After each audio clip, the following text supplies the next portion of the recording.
यावेळीच्या विधान परिषद निवडणुका या कांटेकी टक्कर देणाऱ्या होतील असं सगळ्यांना वाटलं होतं, कारण महायुती आणि महाविकास आघाडी यांच्यामध्ये जागा वाटपावरून सगळ्यात आधी एवढा कलह झालेला होता की सगळ्यांनाच वाटलेलं यावेळी मविया आणि महायुती दोघे सुद्धा विजयासाठी कंबर कसून कामाला लागलेत.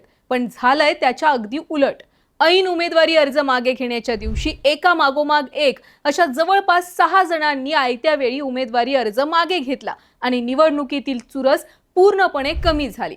महाविकास आघाडीतील उमेदवारांनी आपापल्या पक्षाला ऐनवेळी धप्पा दिला आणि खरं तर मवियाच्या उमेदवारांनी उमेदवारी अर्ज मागे घेण्यासाठी महायुतीने जे काही डोकं लावलं त्याला तोड नाही. पण या सगळ्या घडामोडींमुळे पुन्हा एकदा चर्चा सुरू झाली की सत्ताधाऱ्यांना ना निवडणुकीमध्ये विरोधक ठेवायचेत ना संसदेमध्ये ठेवायचेत.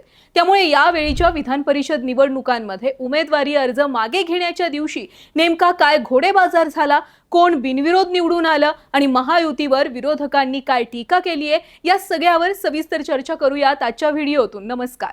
बघा मंडळी, विधान परिषदेच्या 17 जागांसाठी निवडणूक होणार होती, पण आता हीच निवडणूक फक्त 11 जागांसाठी होणार आहे. कारण काय तर 4 जूनला उमेदवारी अर्ज मागे घेण्याच्या दिवशी झालेला सगळा मेलोड्रामा.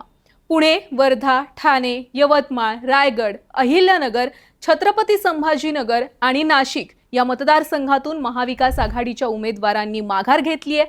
आता बघा, उमेदवारी अर्ज कोणत्या पक्षांनी माघार घेतलाय तर फक्त महाविकास आघाडीतील 3ही पक्षांच्या काही ठराविक उमेदवारांनी त्यांचा अर्ज मागे घेतलाय.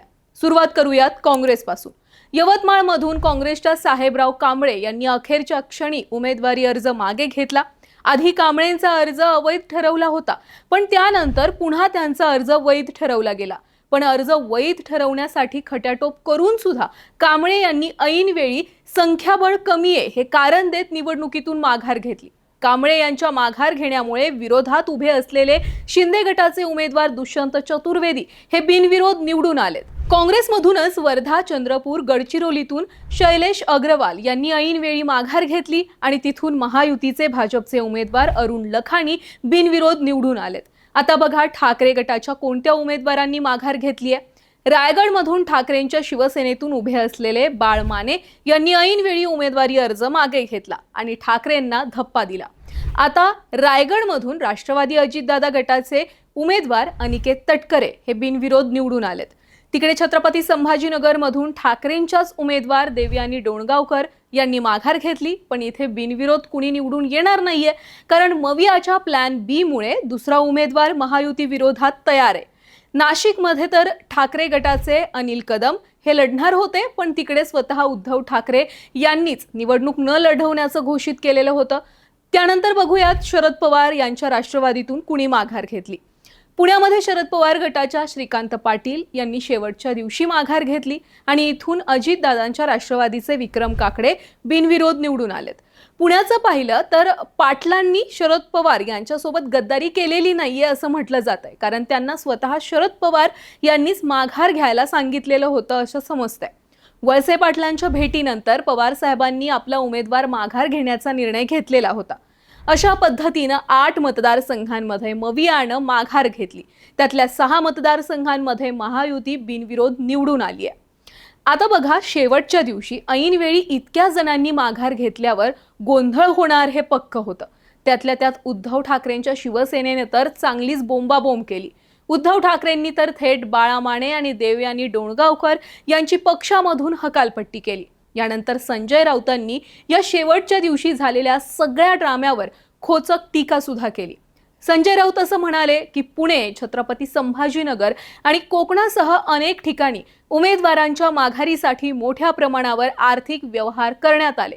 दिवसभरात सुमारे 150 कोटी रुपये खर्च करण्यात आलेत. काही ठिकाणी उमेदवारांना माघार घेण्यासाठी मोठ्या रकमा दिल्या तर काही ठिकाणी गाड्या दिल्या. कोकणातील एका माघारीसाठी 25 कोटी रुपये दिल्याची माहिती आमच्याकडे, असं राऊत म्हणतात.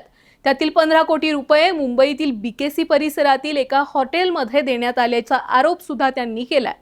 आता राऊत यांनी केलेल्या आरोपांमध्ये कितपत तथ्य आहे हे त्यांनाच ठाऊक, पण मवियातील काही उमेदवारांनी ऐनवेळी अर्ज मागे घेतल्यामुळे अनेक प्रश्न उभे राहिलेत.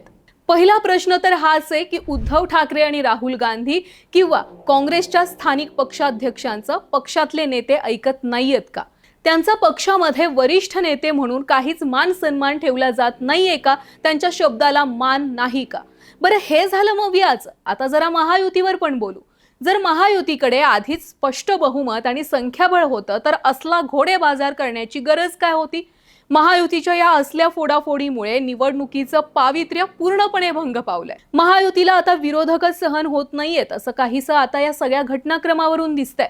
पण खरंच अजितदादा म्हणालेले होते तसं राजकारण लय वंगाळे. त्यातल्या त्यात आत्ताच्या घडीचं राजकारण म्हणजे नुसत्या फोडाफोडी, पळवापळवी आणि पक्षांतराचा खेळ झालाय. विचारधारा, तत्व, मूल्य, पक्षश्रेष्ठींची भीती हे सगळं काही तेल लावत गेलंय.